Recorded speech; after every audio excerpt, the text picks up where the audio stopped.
Around the time of the 16-bit era, a number of people left Falcom. A few of them found their way to Enix, making new games in a similar vein under the name Quintet. This left Falcom in a difficult situation, especially regarding the Ys series, and the first attempt at taking it into a new direction after Ys 1 and 2 didn't really go as well as they originally hoped, with The Wanderers from Ys. Meanwhile, Hudson was interested in pursuing more titles in the Ys series, because the Turbografx ports of 1, 2, and 3 were popular enough to drive demand. So, instead of making a full sequel to Ys 3, Falcom created a basic scenario outline and supplied music, while letting Alpha Systems develop the game for Hudson to publish.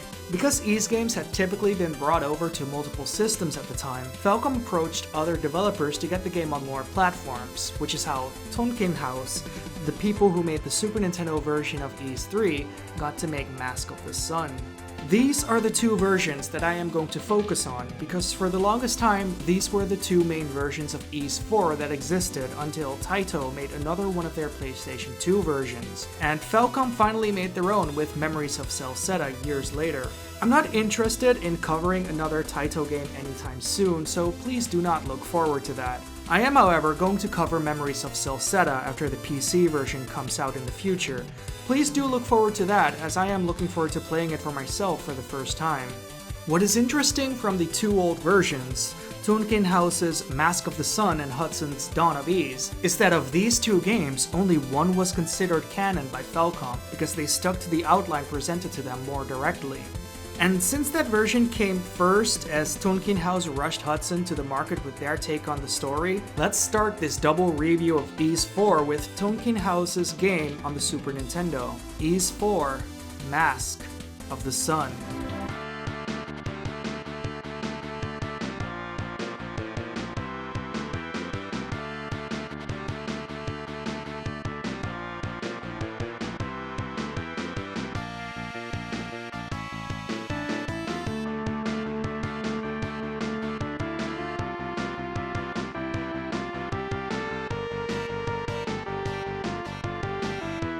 Shortly after his adventures in Ys Book 1 and 2, a doll gets a message in a bottle that, when translated to him by Luda, turns out to be a cry for help from someone in Celceta, asking for someone courageous enough to step forward to save them. Leaving Lilia behind, a doll sets out to go on an adventure yet again.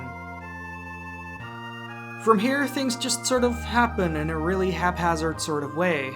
It's rather unfortunate, but Mask of the Sun's storytelling, even with a fan translation that's better than most localization efforts of games of that era, is incredibly scattered and includes a lot of middle steps that feel like they exist solely as padding.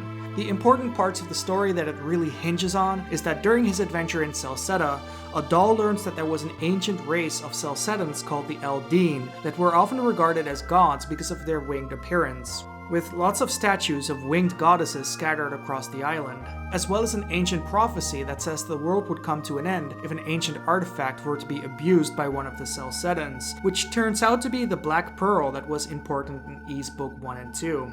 The way that Mask of the Sun tells you about these things have such a structural problem that could be dismissed as a problem of its time if it weren't for the fact that Ys Book 1 and 2 and even 3 did not suffer from this kind of storytelling at all. One of the biggest examples of this is the sequence of quests where you try to get advice from the elder in town.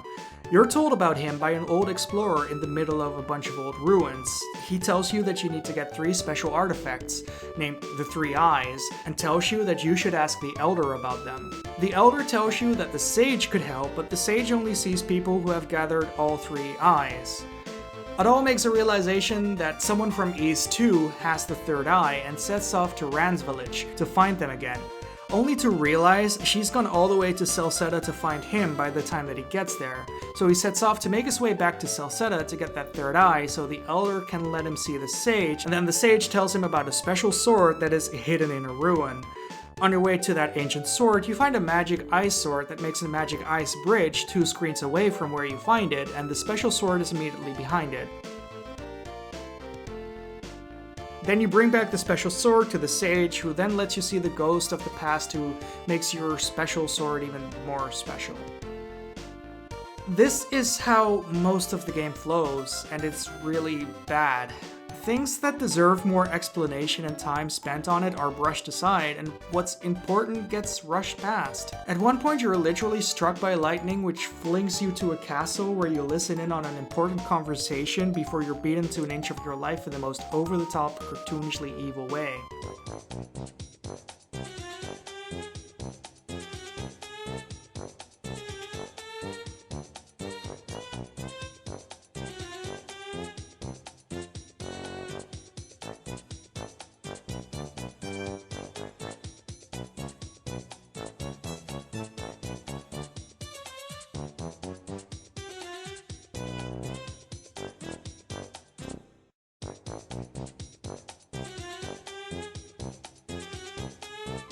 None of this makes any sense in context either. It is just really, really badly done.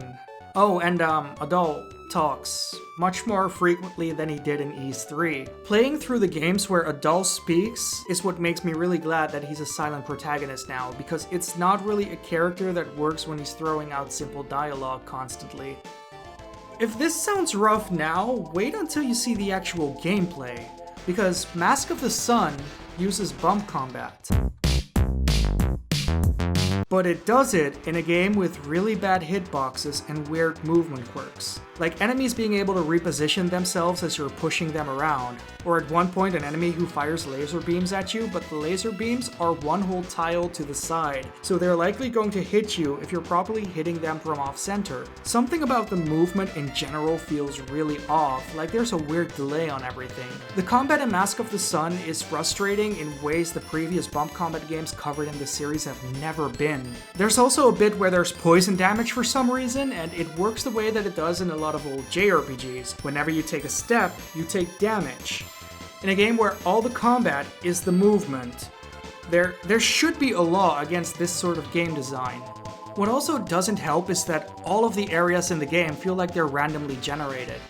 I don't mean to say that they are, but they feel like a dungeon created in RPG Maker by pressing the randomized dungeon button. There's nothing in the way of landmarks, and it's very easy to get lost in non-maze areas because most of the time your screen is going to look the same when you're in an area. Compared to Ys 1 and 2, where even with a limited tile set, it was fairly easy to know where you were going in a dungeon because the layout didn't repeat itself too often.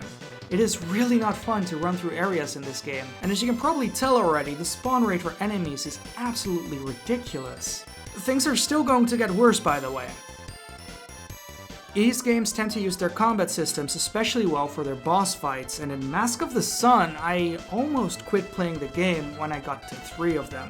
The first might have been due to emulation issues, as Metnafen was struggling with transparency in this game. I looked around at other people's footage, and everyone seems to be having the exact same issues with transparency not properly showing during the fight, and I don't think they were all using Metnafen to run this game. So there is a possibility that it's not just me, but this boss walks along the edge of the wall at the top of the screen, which is also the same spot most of the fire that hurts you the most spawns from. You have to run into him from the side, but if he starts doing certain animations, he can't take damage. If he starts doing certain attacks while you're on the offense, you're kind of just fucked in general. A lot of these problems keep happening during most of the boss fights. There are no proper tells in their animations to show weakness, so you just have to experiment and see when you're allowed to attack them. It doesn't make much sense a lot of the time, as they seem perfectly open during points where you're not allowed to attack them.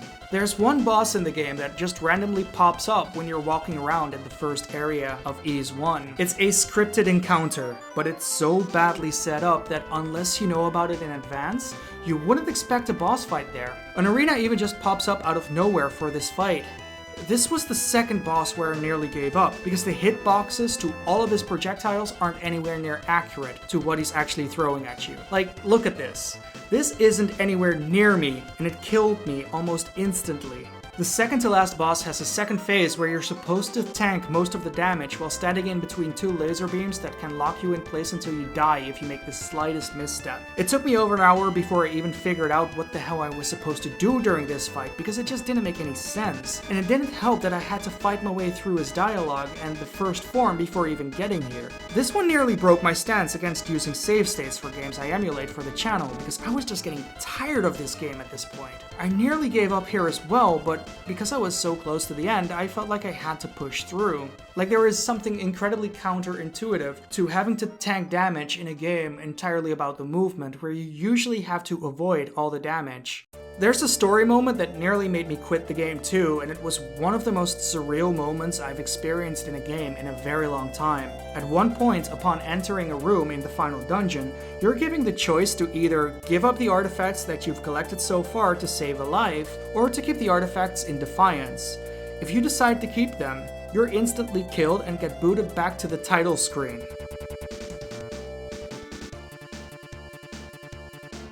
I'd saved right before this happened, but the feeling this left me with was enough for me to take a break from the game and consider just dropping it there.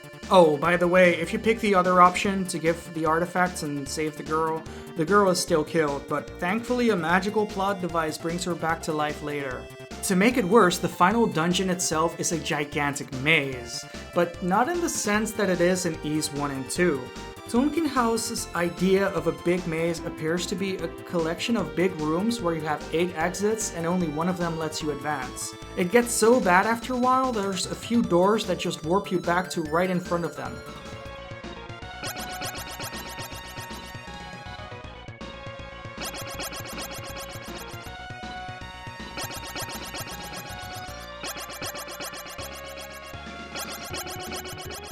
Most of the final dungeon is just 4 big rooms with hallways connecting between them, and it gets even more frustrating when it wants you to travel back and forth between them without telling you which one of these rooms you have to be in. So even though you can quick travel between the big rooms by warping, unless you're using a guide, it's going to be really hard to know which one of these big rooms is the next one you're supposed to make your way to. The final dungeon being a maze, but not really, is a good way to describe what playing this game is like. The developers didn't seem to have a clear grasp of what made the previous Ys titles entertaining to people, while being given a shot to make one of their own. There's a few moments they get it right, like when you're in a jail cell until Dogi bursts through the wall to save you. But for the most part, things just feel off, like something is missing or isn't really up to par. If I'd have to talk about positives in this game, it would really come down to the soundtrack. While it's a step down compared to everything that's been on the channel so far, thanks to me playing the Turbografx CD releases and the later remakes, it's still really good for a Super Nintendo release. There's a few songs that are exclusive to this version of Ys 4 that do not show up in Dawn of Ys, and they're overall some of the better ones that are in this game. Besides this, I do appreciate the attempt to flesh out the world of Ys with this game. It's the first time that the Roman Empire starts appearing, and after how disconnected Ys 3 was originally, it's nice to not just see the game attempt to bridge the events of previous games with that one, but start setting up a more connected world with future things to touch upon. Because that's one of the things that ended up becoming the basis of the series after the modern remakes started coming out. Mask of the Sun also has a tendency to write character dialogue in unique colors per character. It reminds me a lot of what Quintet was doing at the time to very clearly make it clear who's talking, though I'm not the biggest fan of how text boxes keep popping up on top of each other. I'm actually amazed that this game got a fan translation, because the quality of the game itself is dubious and not too many people really seem to care for it in general. The only guide that I could find for it online was written by a late 90s weeaboo who kept talking in emoticons and wanted to use as many sugoi nihongo as they possibly could get away with, while still writing in English. Everything considered, that fan translator is a trooper for sticking with it and delivering a good translation of a game that doesn't really deserve it. Unless you're curious about trying all the different versions of every game in the series, I don't really recommend playing this. All in all, this was the most miserable that I felt playing an Ys game so far. Thankfully, Mask of the Sun isn't the only version of Ys 4 out there. Just 1 month later, Hudson published their 4th entry in the Ys series on the Turbografx. Let's see how it compares.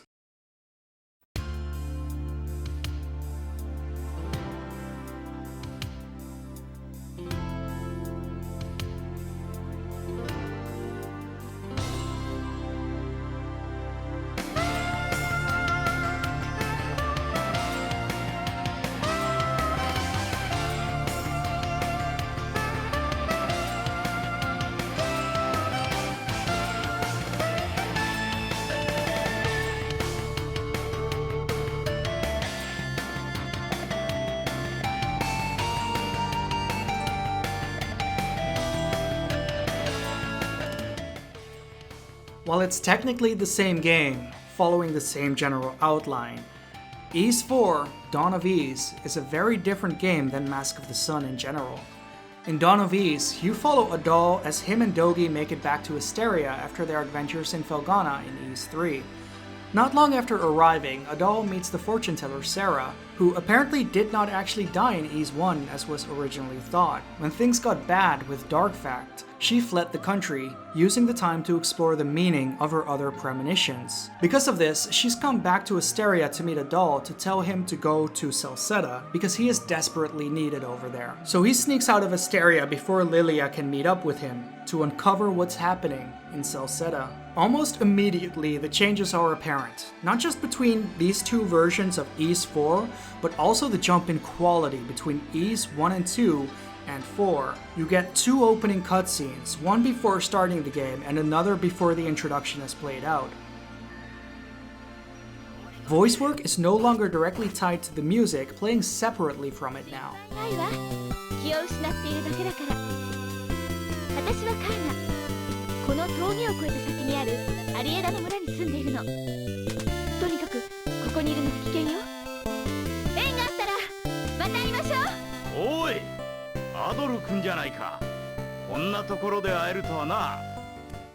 There's also more voice acting in general, with almost every major moment in the story being fully voice acted.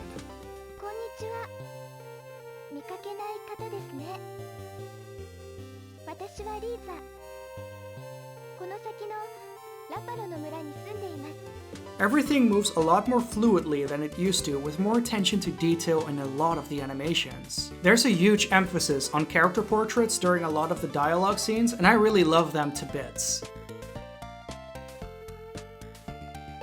Oh, and Adal can walk diagonally, which is such a huge thing that was missing previously, added way earlier into the series than I thought. Typical Falcom style foreshadowing is a thing that actually exists now, with a lot of important story elements showing their heads early before finally coming back as something of importance later. My favorite being the cannon being showcased early into the game before making its way back near the end of it. And as a nice little detail, you see how they brought the cannon to the final dungeon if you walk back outside. There's a lot of talk about a gold rush that led people to come to Celceta despite nobody finding any gold, due to the rumors of a gigantic golden city right off the bat, which is one of the important things later into the game.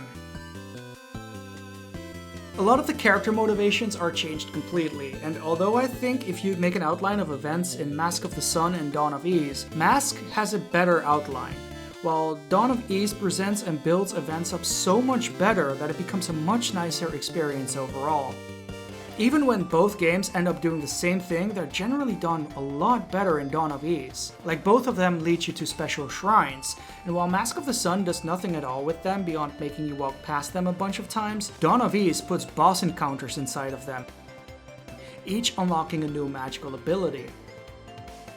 One of the coolest things that Dawn of Ys does, that I wish you'd see more in games, is how you start off with your full gear from the previous game, only for it to be taken away early into the adventure. This by itself is fairly normal for games like this to do, but then near the end of the game you start getting this equipment back piece by piece as you beat the people who stole it from you.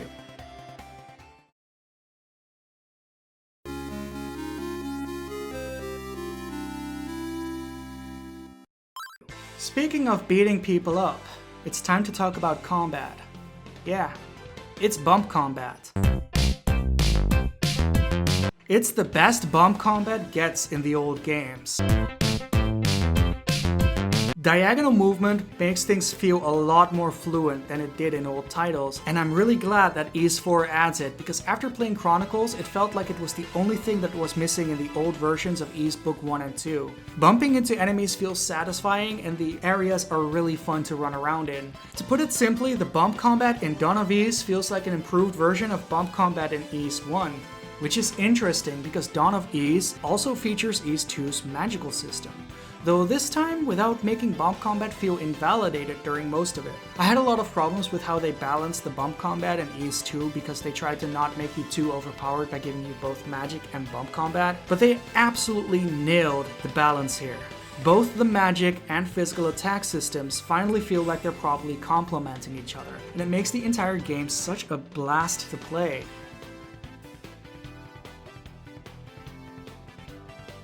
There's minor updates on things from previous games as well, like how picking up a herb from a chest while you already have one asks you if you want to use it instead of automatically activating it.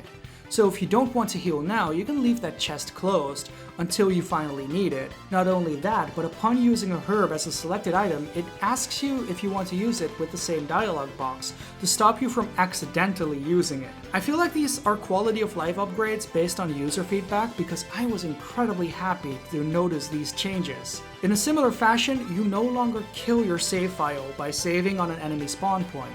Or at least, even after trying to do it multiple times intentionally, I couldn't get it to happen. There might be places where it can still take place, but overall, it looks like they addressed the issue to stop you from losing your entire save file because you saved in the wrong spot. Which brings me to the boss fights.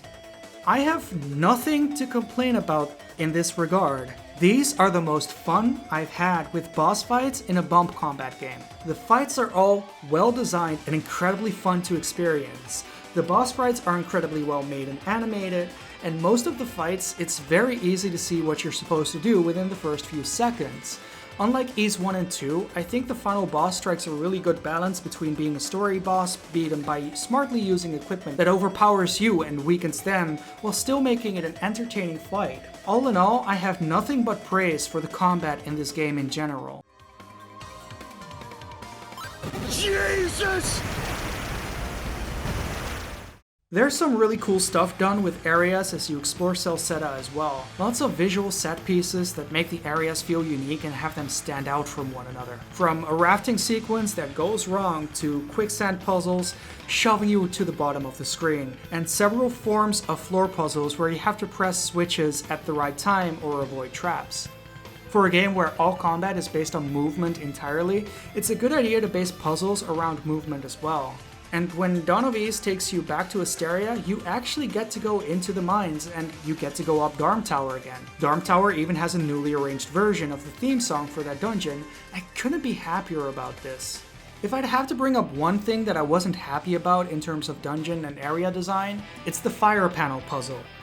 It was annoying to go through it as is, but the first time you go through this, you have an AI partner that follows you. And if they're hit by the fire, it's a game over too. It got pretty frustrating to deal with it, as you'd think you were safe only for Dogi to make you go game over. Though it makes up for it with really cool areas like Escher Space, and no, that is not a nickname that I gave this place, that's actually what it is called. Also, Dogi doesn't just burst through a wall to save you in this game. He bursts through a whole bunch of them. Even once he didn't have to, as the doors are right next to it and they're all unlocked.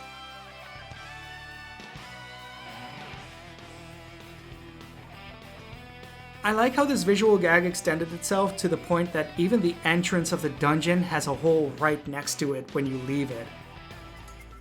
So if Dawn of Ys is so great, why is it not canon? Looking at the changes in the story, there's some pretty significant problems that come up, especially near the start and end of the game. First off, the game was supposed to take place after Ys Book 1 and 2, so Adol goes off to his journey to Celceta immediately after his adventures in Asteria. But I think the biggest problem is during the ending sequence, when Lilia is reading to a bunch of children about Adol's adventures from his own adventurer's diary. This is happening while Adol's sword is hanging on the wall in the background. A bunch of kids leave after she's done reading, leaving Lilia with her son, who has red hair like Adol, making it clear that he settled down with her and had a child. If you're trying to keep the story going with the larger outline for future adventures, something like this would really create problems, so I can see how it ended up being deemed non-canon. Though it's a shame because this leaves Mask of the Sun to take that spot instead.